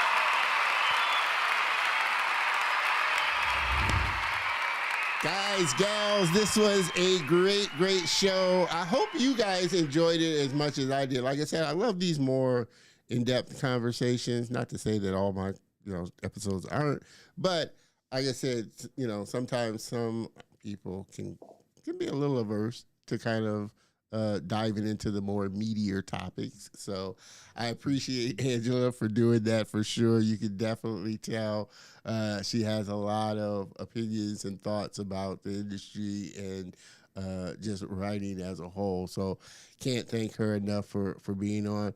Again, Mr. Jeff, I appreciate you stopping by. Same for most artists, gigging from show to show, studio to studio. Yeah, I think most artists would want to be in one place. I won't say most, but I'm sure most would, though. I appreciate you. Like I said, much love to you. Again, Miss Monique, I appreciate you. Simply Robotics stopping by. I thank you so much. Miss Maggie, I always love when you come by and check out the show. Like I said, I hope everybody enjoyed this as much as I enjoyed doing this, as much as I enjoy always doing it. And I'm here each and every week. For sure. Like I said, we've got some great guests for the remainder of the year and some exciting things planned for the new year. So I can appreciate you and thank you so much for always supporting the Color of Motion and really showing up. So with that, like I said, this has been one heck of a show. Next week is going to be no exception. For sure. I'm so looking forward to my next week's guest coming on and sharing. Miss Christine Miller, 3D animator and visual effects artist extraordinaire, is going to be coming on and telling us her story as well. So I'll make sure if you are an animator or a VFX artist, you definitely aren't going to want to miss out on that for sure.